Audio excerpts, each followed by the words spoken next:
سڵاتان لێبێ خۆشەویستان، وەکو بینین ئاپەڕەیەکی جەماوەری گەورەیە کە بۆ پشتیوانی لە پێغەمبەری خوا صلی الله علیه وسلم لێرە ڕێکخراوە. من دەمەوێت لە ئەو کەسانی کە هاتوون هەندێکیان وەربگرم بزانم چ شتێک پاڵی پێوەنان کە بێن بۆ ئەم ئاپەڕە جەماوەریە. ئێمە وەکو موسڵمان ئەم پێغەمبەرە چی بۆ کردوین کە ئەبێ ئاوا پشتیوانی لێ بکەین؟ چۆن ئەبێ بەرامبەری ئەو کەسانە بوەستینەوە کە بە ناوی گەلی کوردەوە یاخود بێڕەزی بە پێغەمبەری خوا ئاکرێت؟ ئەم پرسیارانە و کۆمەڵێک پرسیار لە هەندێک لەوانەی کە هاتوونەتە ئێرەکەین ئێوەش بینێری بەرنامەکە بوو. ساڵنەری ئێوە چ شتێک پاڵی پێوەنان کە بێن بۆ ئەم ئاپەڕە جەماوەریە؟ خۆشەویستی ڕەسوول ئەڵڵا کە لە پێناو ئەو گیانمان بە فیداکەین. ئەو قسانەی کە سەرۆکی فەڕەنسا بە پێغەمبەرەکەمانی وت ڕاستی هەستێکی زۆر ناخۆشمەیە، گریانم دێ دڵم ئەیەشێ بەخوا. یعنی وا هەستەکەم ئەوەی خۆی بە موسڵمان بزانێ ئەبێ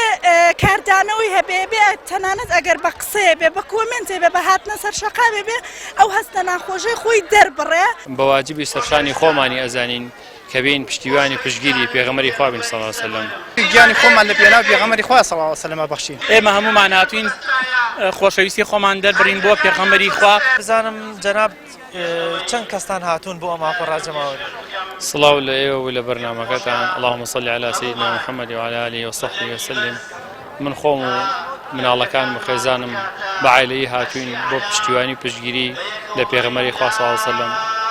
لە بەرخاتەی پێغەمبەری خوا صلی الله علیه و سلم ڕۆح و جانی خۆمان فیدا ئەکەین،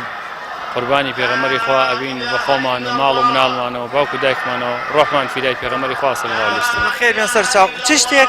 پاڵی بە تۆ ناوە کە خۆت و ماڵ و مناڵەکەت، خۆت و خێزان و منداڵەکان بێندوێ؟ ئێمە لە میانەی یعنی لە سۆنگەی هەست بە پرسیارکردن بەرامبەر بە بەڕێزیەکان کە پێغەمبەری خوا صلی الله علیه و سلم کراوە، خۆمان بە واجبی سەرشانی خۆمانی ئەزانین کە بین پشتیوانی پشتگیری پێغەمبەری خوا بین صلی الله علیه و سلم، پشتیوانی خۆمان بۆ پێغەمبەری خوا صلی الله علیه و سلم دووپات بکەینەوە. باشە، ئەم پێغەمبەر صلی الله علیه و سلم چی بۆ کردوین کە ئاوا ئەبێ دڵسۆزی بی؟ چی بۆ بەجێهێشتین ئاوا ئەبێ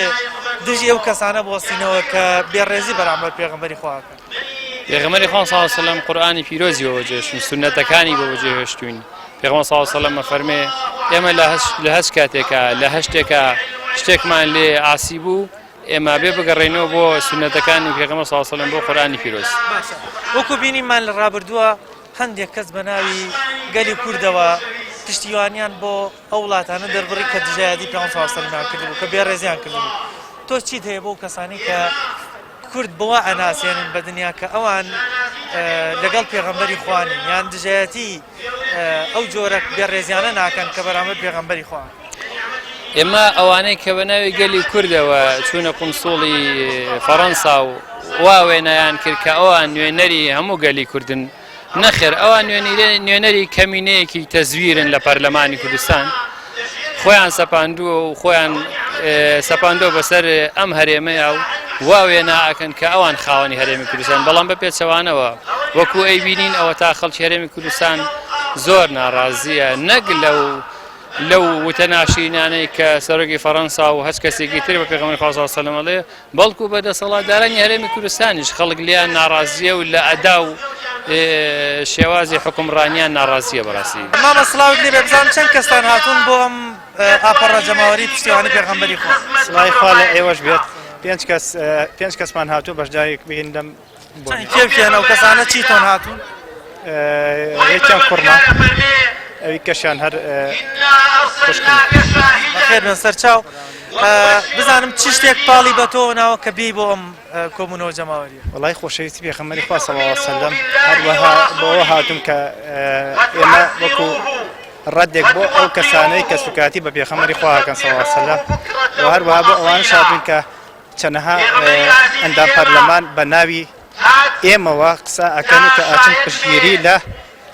لە ماکرۆن و هاوشێوەی ماکرۆنەکان ئەکەن. ئێوە لە چ شوێنێکەوە هاتوون؟ لە ناو شاری سلێمانی یان دەرەوە؟ ناو شاری سلێمانی هاتوون. وەکو زانین پێغەمبەری خوا خۆشەویستیەکەی وای کردو ئەو هەموو خەڵکە ئێستا وەکو بینین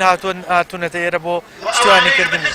پێغەمبەری خوا چی جێهێشتەوە بۆ ئێمە کە ئەو هەموو خەڵکە ئاوا بە تامەزدرەوەی پشتیوانی لێ؟ پێغەمبەری خوا صلی الله علیه و سلم خۆشەویستی، وەفایی، ڕێز، دەستپاچی، ڕازگۆیی بۆی بەجێهێشتین و ئەمە هەروەها لەگەڵەوەشا کە دڵسۆزی بۆ ڕازگۆی سەداقەتی کە بەجێهێشتن لێرە. باس لە پێشووترا بینیمان هەندێک کەس بە ناوی گەلی کوردەوە بە ناوی نوێنەرایەتی گەلی کوردستانەوە چۆن پشتگیریان بۆ ئەو وڵاتە دەبڕی کە دژایەتی پێغەمبەری خوای کردبوو. تۆ وەکو کوردێک چیت هەیە بۆ ئەو کەسانی کە ئاوا کورد بەوە ئەناسێنن کە دژایەتی پێغەمبەری خوا بکە؟ منوانە بە نوێنەری خۆمی نازانم. من ئەوانە بە نوێنەری خۆمان نازانم. نوێنەری ئێمە کەسانی دەست پاکن، داوێن پاکن، ڕازگۆن. ئەوانەی کە ئەچن پشتگیری ئەەکەن ئەوانە پشتگیری و هاوسۆزی بۆ ماکرۆن دەرەبڕن. وەکو پشتگیریە بۆ ماکرۆن و فەڕەنسا دەرێڕن بۆ مسلمانان نییە. ئێمە وەکو کوردی مسلمان پشتگیری خۆمان و خۆشەویستی گیانی خۆمان لە پێناو پێغەمبەری خوا صلی الله علیه و سلم بەخشین. سڵاو لێبێ بزانم ئێوە چەند کەسان هاتوون بۆ پشتیوانیکردن لە ئەما پەڕاجەماوەری بۆ پشتگیری پێ صلی الله علیه و سلم ڕێک؟ سڵاوی خوا لە ئێوەش بێ و لە هەموو ئەو جەماوەرە ئیماندارە مسلمانە کە هاتوون لێرە پشتگیری خۆیان دەربڕن بۆ پێغەمبەری خوا و خۆشەویستی خۆیان دەربڕن بۆ پێغەمبەری خوا. ئێمە هەمومان هاتوین خۆشەویستی خۆمان دەربڕین بۆ پێغەمبەری خوا. پێغەمبەری خوامان خۆشەوێ لە خۆمان زیاتر لە کەس و کارمان لە دایک و باوک و لە خوشک و برا و کوڕ و کچە لە هەمووی زیاتر پێغەمبەری خوامان خۆشەوێ. بەخێر بێن چ شتێک پاڵی پێوەنان کە خۆت بە خێزانتەوە بە ماڵ و مناڵتەوە بێن بۆ ئێرە؟ وەڵا خۆشەویستی پێغەمبەر وای لێکردین بێنە ئێرە ئەو پێغەمبەرە نازارە کە خۆشەویستی خوای گەورەیە کە ڕازگۆیە کە دوژمنەکانیشی اعترافیان کردووە کە چەندێ ڕازگۆ و دەستپاک بووە و پێشوای مرۆڤایەتیە. خۆم و خێزان و هەموو کەس و کارم هاتوین بۆ ئێرە بۆ پشتگیری پێغەمبەری خوا صلی الله علیه و سلم. چی بۆ ئەم خەڵکە کردووە؟ چی بۆ بەجێهێشتون کە ئاوای بینی ئەو هەموو خەڵکە هاتوون بۆ ئێرە و بۆ پشتیوانیکردن لە پێغەمبەری خوا؟ ئەم پێغەمبەری خوایە چی بۆ بەجێهێشتون؟ وەڵا هەموو شتێکی جێهێشتووە. یعنی لە هەموو ڕوویەکەوە باسی کەی ئینسانیەت یعنی نورێک بوو هات بۆ سەر زەوی. یعنی بۆ نمونە بە نمونەی ئافرەت بێنینەوە پێش ئەوەی کە پێغەمبەری خوا صلی الله علیه و سلم بێت ئافرەت زینە بەرچاڵ ئەکرا. پێغەمبەری خوا صلی الله علیه و سلم ئافرەتی ڕزگار کرد لە زینە بەرچاڵکردن و لە دواکەوتوی لە تاریکی. ئینسانیەت بە پیا و بە ژنەوە هەمووی ڕزگاری بوو لە تاریکی. هەندێک کەسمان بینی بە ناوی نوێنەرایەتیکردنی خەڵکی گەلی کوردستانەوە چۆن پشتیوانی خۆیان بۆ کۆنسوڵی فەڕەنسا دەربڕن. تۆ وەکو کوردێک چیت هەیە بۆ ئەو کەسانی کە دژایەتی پێغەمبەری خوا و هاوسۆز بوون لەگەڵ ئەو وڵاتانەکەن کە دژی پێغەمبەری خوا کاریکاتێر بڵاوەکەن؟ بەداخەوە ئەوانە نوێنەری ئێمەی مسلمان نین. ئەو کەسانشی کە دەنگیان پێداون بەوان دەنگیان بۆ ئەو پێ نەداون بچن دژی ئیسلام و دژی پێغەمبەر صلی الله علیه و سلم قسە بکەن. بەڕاستی ئەوانە نوێنەری میلەت نین، نوێنەری حیزبێکی بچووکن. بەڕاستی بەڕێزان لەناو ئەو کۆبوونەوە جەماوەری کە بینین تەمان خەڵکێکی زۆر هاتووە شوێن نەماوە. بەڵام شتێک سەرنج ڕاکێشان ئەو دوو بەڕێزە بوون کە لە تەنیشت یەکتری دانیشتون و شوێنیان دەست نەکەوتەوە. لەناوە منە مێ بچمە لای ئەوان فەرموو. مامۆستا سڵاوتان لێ بێت. سڵاو لە جەنابیشتان. بەخێر بێن. عەزیزم سپاس بۆ جەناب. چ شتێک پاڵی پێوە نابوون کە بێن بۆ ئێرە و پشتیوانی بکەن؟ بەڵێ بە ناوی خوای گەورە و میهرەبان بێگومان من باوەڕم وایە هەموو مرۆڤێ لەم دنیا بزانێ یان نەزانێ کەسێکی خۆشەوێ. ئەو کەسە لە لای گەورەیە، ئەو کەسە لە لای جێگەی بایەخە. ئیتر ئەمە حەقیقەتێکە. جاری وایە کەسێک پارەی خۆشەوێ، جاری وایە کەسێک ناوبانگی خۆشەوێ، جاری وایە کەسێک بڕوانامەی بەرزی خۆشەوێ، کەسێک خانوویەکی جوانی خۆشەوێ، ئافرەتێکی خۆشەوێ، کەسێکی خۆشەوێ. ئێمە پێغەمبەرمان خۆشویستە دوودی خوای لەسەر بێ هاتوین بۆ ئێرە. واتە خۆشەویستی ئەو تۆ هاوسەر تێناوە. بەڵێ لە ڕاستیان من وەکو خۆشەویستی هاتووم، وەکو ڕق نەهاتووم. یعنی وەکوی کە ڕقێ بێت بەرامبەر بە کەسێکی تر کاردانەوە نەهاتووم. و باوەڕشم وایە کە هەر بیر و باوەڕێک لە ژیانە سەرکەوتووە بێ کە خۆشەویستی بنەماکەی بێ. زۆر باشە.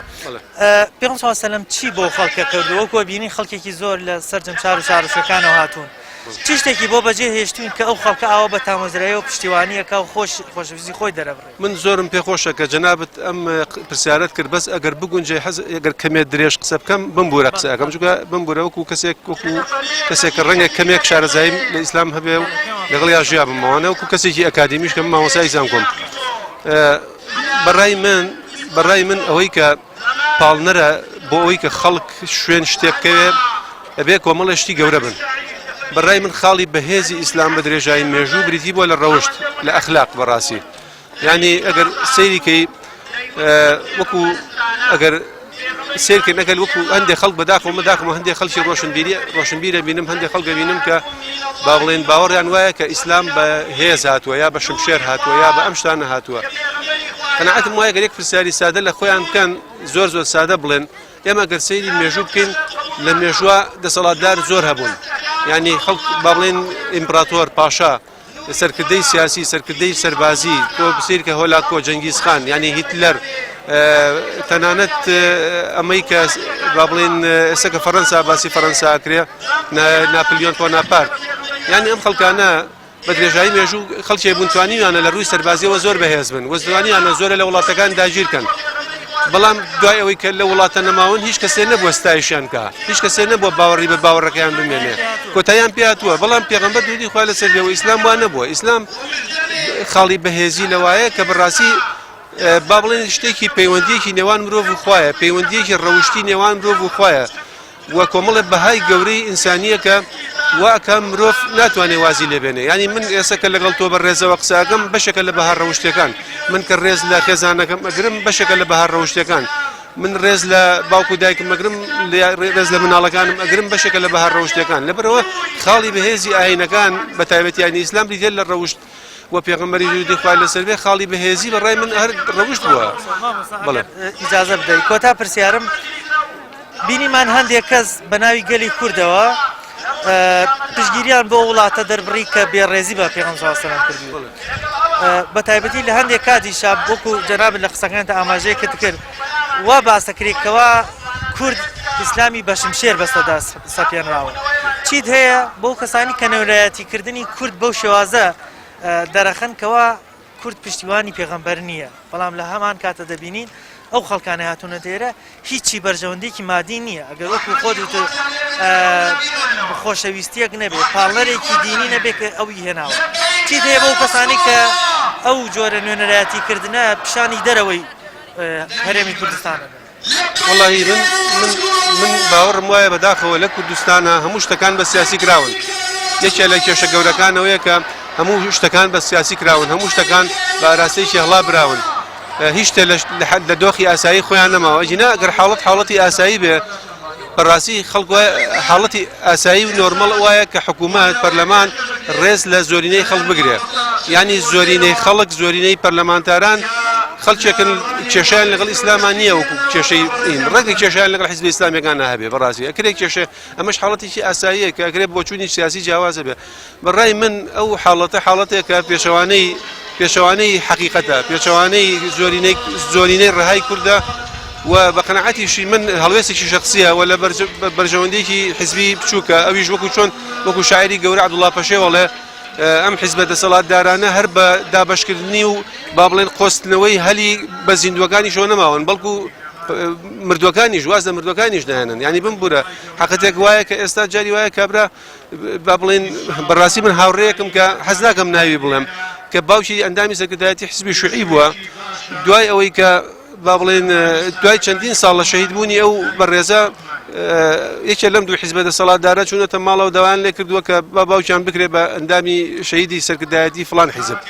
یعنی ئەوان بە زیندوەکانیشەوە نەوەستاون بە مردوەکان واز لە مردوەکانیش نایەنن ئەمە یەکێکە لە دیار دەزووە خراپەکان کە لە کوردستانە هەیە کە پیرۆزی نەماوە کە ڕێز نەماوە من ئەوەنەی کە زانیاریەکم لە ڕۆشنبیری وڵاتانی تر هەیە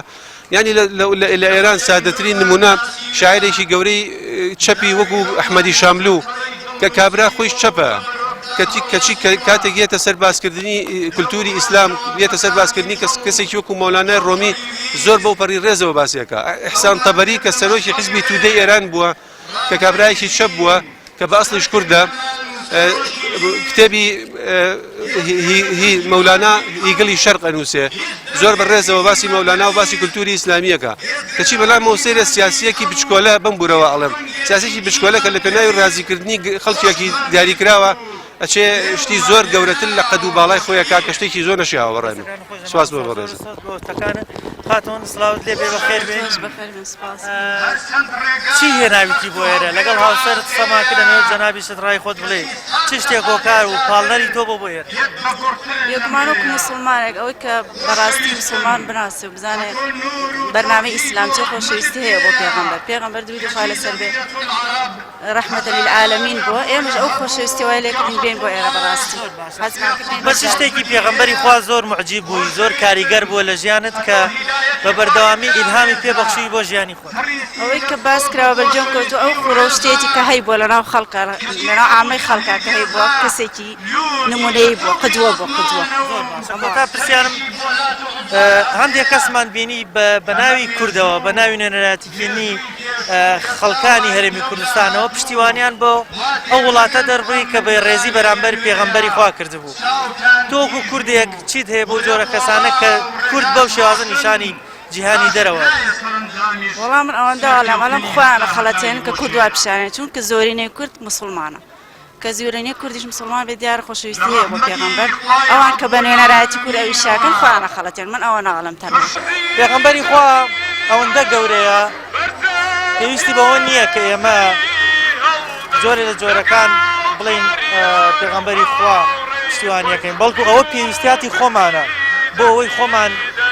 بۆ هۆکارە بەوە هەڵواسین تا تۆزێک بتوانین سەرفرازی قیامەتمان و سەربەرزی دنیایشمان دەست بکەوێت ئەوەی کە پێغەمبەری خوا بۆ ئێمە بەجێهێشتووە ئەوەی بۆ ئێمەی کردووە لە چاو ئەوەی کە ئێمە ئێستا بۆ ئەویەکەین زۆر زۆر کەمە بۆیە هاتنی ئەو خەڵکە بۆ ئێرە پشتیوانیکردنی مسلمانان بۆ پێغەمبەری خوا تەنها بۆ ئەوەیە کەمێک لە ئەو جۆش و خرۆشەیان کە هەیەنە بۆ پێغەمبەری خوا دەری ببڕن تاوەکو پیشانی هەموو دنیای بدەن کە کورد هەر لە کۆنەوە ئیسلامی قبول کردووە هەر لە کۆنەوە ڕێباز و سونەتەکانی پێغەمبەری قبول کردو و کردوێتی بە دین بۆ خۆی هەم لە دنیا پێی سەربەرز بێ هەم لە قیامەتیشا سەربەرزی دەستکەوێت ئێمە بەردەوامە بین بەڵامەتینە لای ناوبڕێک و ئەگەڕێنەوە وڵاتان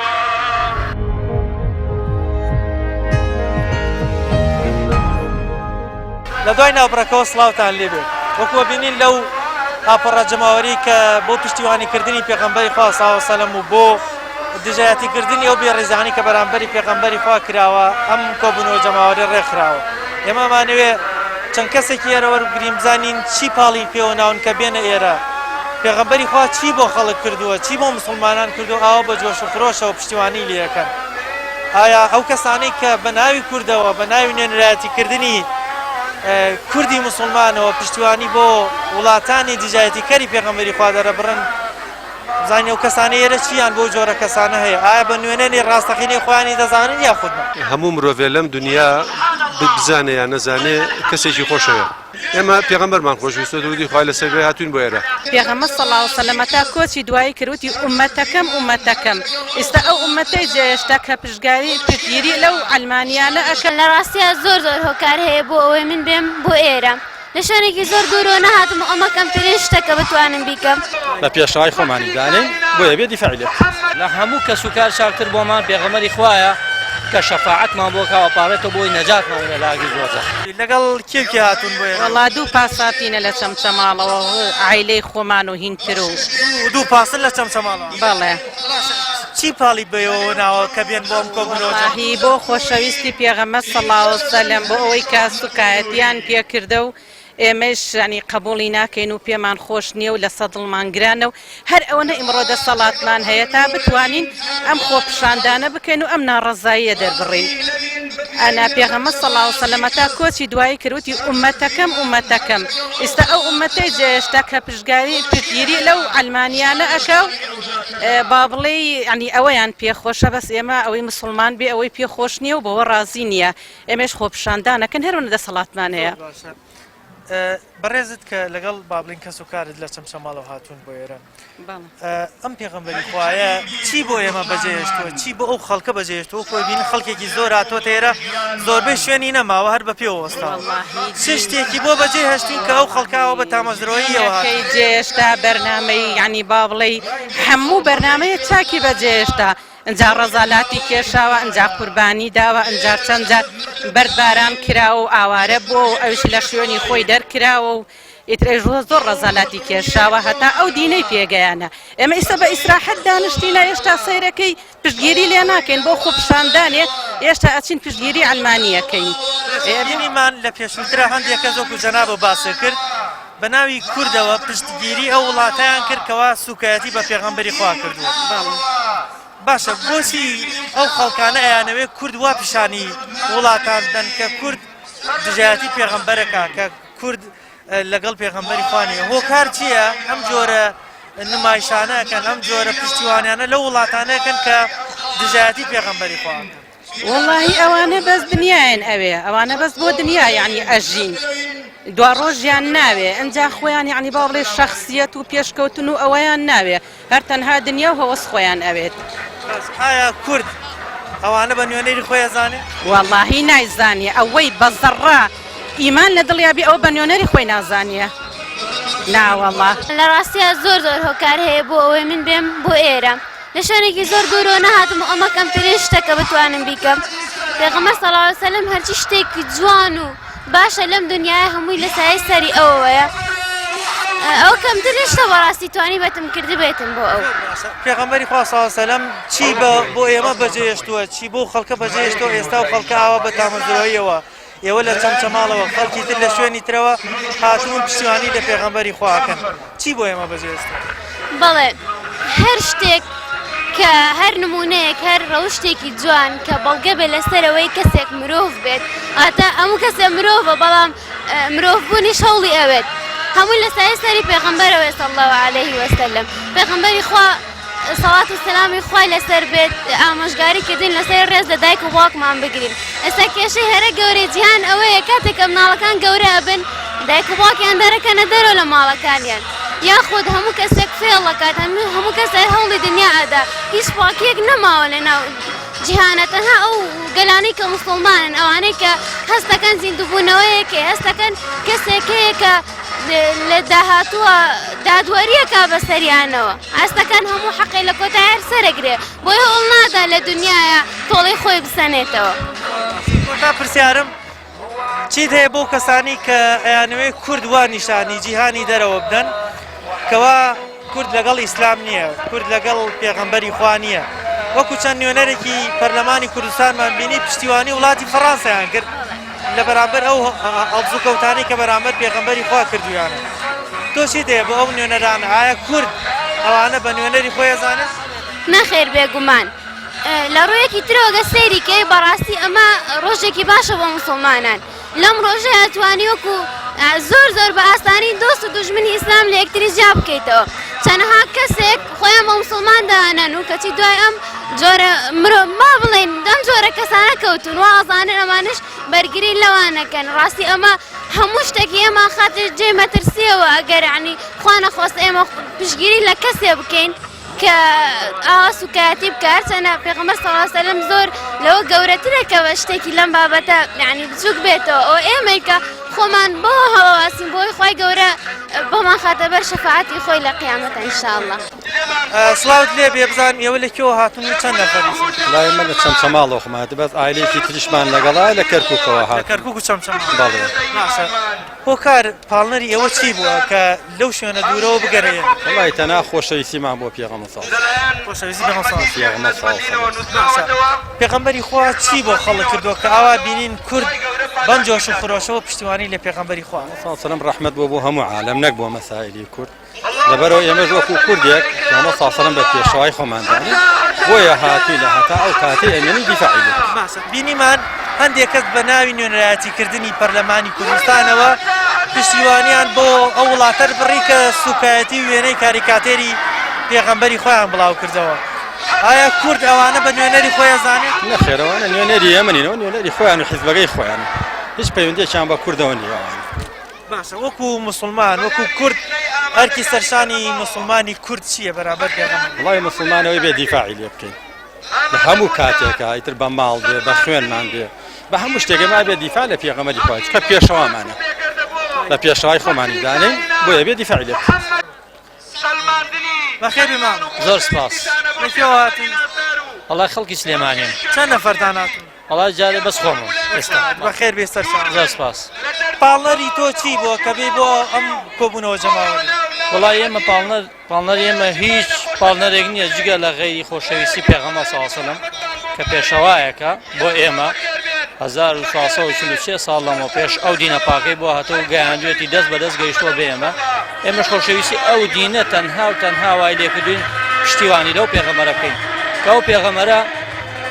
دای هەمووان ئاشکرایە لە دایک و باوک لە هەموو کەسێ دڵسۆزترە بۆ ئێمە چونکە لە دنیایە ئەگە پشتیوانی لێ بکەین ئەبێتە ڕزگاریمان بۆ قیامەت. بەڕاستی لە قیامەتە تاکە کەسێک کەوا مشهورمانە خوا لە دایک و باوک چاکتر لە هەموو کەس و کار چاکتر بۆمان پێغەمبەری خوایە کە شەفاعەتمان بۆ کاوەپارێتەوە بۆی نەجاتمان لە لاگی دۆزەخ. بۆیە پێویستە بە بەردەوامی پشتیوانی لێ بکەین ئەگەر بە دەنگێکیش بێت. وەکو زانین کورد هەر بە موسڵمانەتی هێناوێتی بەڵام بەداخەوە هەندێک کەسمان بینی بە ناوی نوێنەرایەتیکردنی خەڵکی هەرێمی کوردستانەوە پشتیوانیان بۆ ئەو وڵاتە دەربڕی کە کاریکاتێری لەسەر پێغەمبەری خوا بڵاو کردەوە. ئایا کورد ئەوانە بە نوێنەری خۆی ئەزانێت؟ بەڕێزم ئێمە لە کۆنەوە ئەو جۆرە کەسانە هەبووە لە ناو میلەتی کووردا کە بەردەوام ئافات و ناڕەحەتی بوون بۆ خەڵک بۆ دینەکەیە. جا پندێکی کوردی هەیە ئەڵێ تەیری گول عاشق بەداری ژەغ نەبووتە. ئێمە ئەو شتانە سادمان ناکاتەوە بەڕاستی کەسانی پشتیوانی لە هەر کەسێ ئەکات لە دوا ڕۆژە خۆی نەتیجەکەی و پاداشەکەیە بینێ. ئێمەش بۆ پاداشتێک پشتیوانی لە پێغەمبەرەکەی صلی الله علیه و سلم کە پاداشتێکی نەبراوەیە بۆ دنیا بۆ قیامەتیشمان مایەی سەربەرزیە لە دنیا مایەی نەجاتیشە لە قیامەت. پێغەمبەری خوا چی بۆ خەڵک کردو ئاوا بە جۆش و خرۆشەوە هاتوون بۆ پشتیوانی کردن؟ برای بەڕێزم پێغەمبەری خوا باشترین مەخلوقە کە خوای گەورە هەڵی بژاردووە لە ناو ئومەتەکەی بۆی بیکاتە ئەخیر پێغەمبەر. پەیامێکی بۆ هێناوین بەڕاستی ئەگەر پەیڕەوی لێ بکەین سەربەرزی دنیا و نەجات بوون لە ئاگرە بین لە قیامەت ئینشاءالله. بەخێر بێ. خۆش بسپاس دەکەم. لەکێوە هاتووی بزانم؟ لە سلێمانیەوە. بەخێر بێ. چەند کەسان هاتوون؟ بەڵێ 4 نەفەرین هاتوون. خوا بەخێر بێن. پاڵنەری ئێوە چ شتێک پاڵی پێوەنان کە بێن بۆ ئەم ئافڕا جەماوەریە؟ خۆشەویستی ڕەسوول ئەڵڵا کە لە پێنا ئەو گیانمان بەفیداکەین. خوا بەخێر بێن. پێغەمبەری خوا چی بۆمان کردووە کە ئاوا خەڵکی کوردی موسڵمان بەو جۆش و خورۆشەوە پشتیوانی لێ کە ئەو ئیمانەی بە ئێمە گیان و کە ئەو ئامانەتی کە خوای گەورە بەوی سپارد و بە ئێمە گیان ئەوە هەموو شتێکە بۆ ئێمە کە ئێمە لە ڕێگەی ئەوە ئەچینە بەهەش بەباش شادەبین. بەڵام وەکو لە پێشووترا بینیمان هەندێک کەس بە ناوی نوێنەرایەتیکردنی پەرلەمانەوە پشتیوانی وڵاتەیان کرد کەوا دژایەتی پێغەمبەری خواکە. تۆ چیت هەیە بۆ ئەو جۆرانەی کە خۆیان بە نوێنەری کورد دەزانن و پشتیوانی لە وڵاتانی دژایەتیکەری پێغەمبەری خواکە؟ بە هیچ شێوازێک چاویان بە خۆشیەکانی هیچ لایەنێک هەڵنات و هەروەها بۆ ئەوەی کە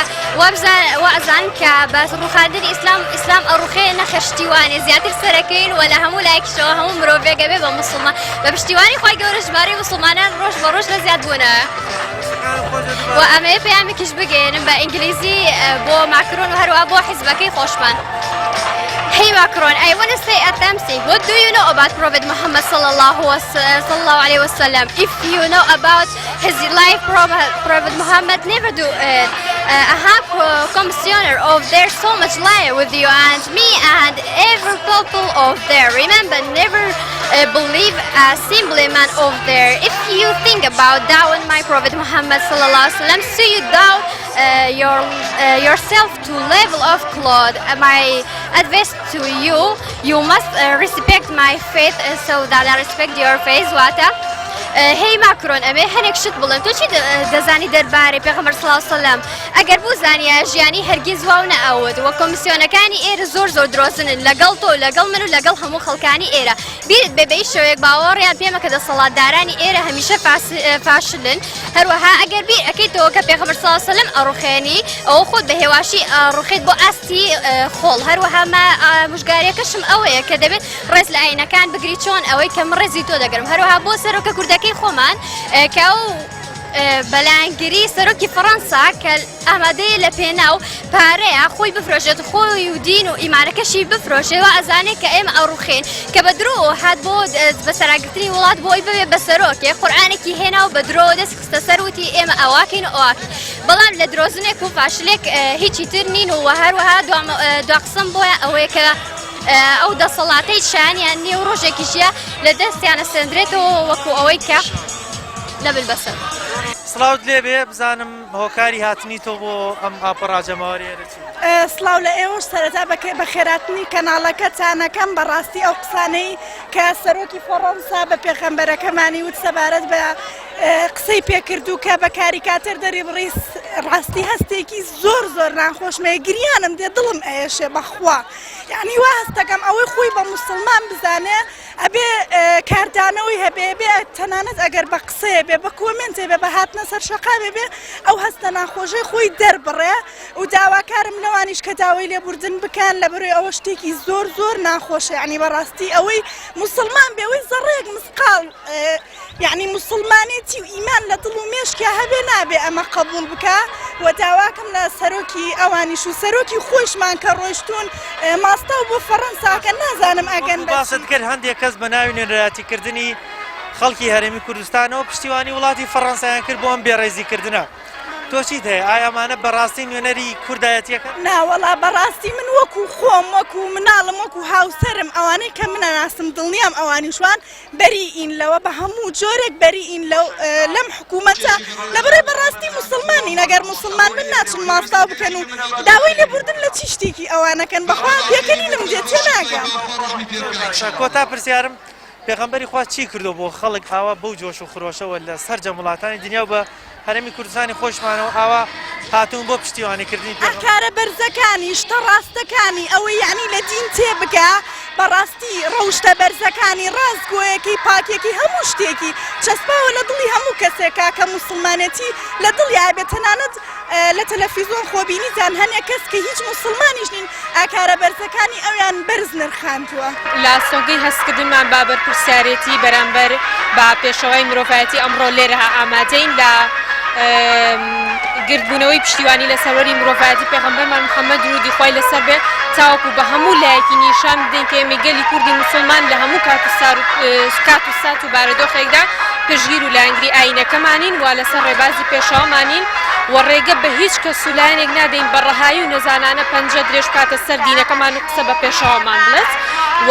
ئێمە هەموو کاتێک لە پشت دین و ئاینی خۆمانین و لە پێناوی هیچ شتێکا پشت لە دینەکەمان پێغەمبەری خوا چی بۆ بەجێهێشتوین کە ئاوا خەڵک بەو جۆش و خرۆشەوە پشتیوانی پێغەمبەری خوا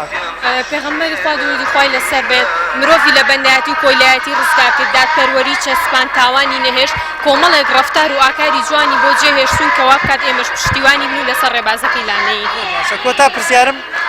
لە پێشووترا بینیمە هەندێک کەس بە ناوی نوێنەرایەتیکردنی پەرلەمانی کوردستان و نوێنەرایەتیکردنی خەڵکەوە پشتیوانی وڵاتی فەڕەنسای کرد بۆ دژایەتیکردنی ئەم با بڵێن بۆ جیاتیکردنی پێغەمبەری خوا ئایا ئەوانە بەڕاستی نوێنەرایەتێکی خەڵکی هەرێمی کوردستانەکەن؟ من تەنها ئەوە نەئەڵێم من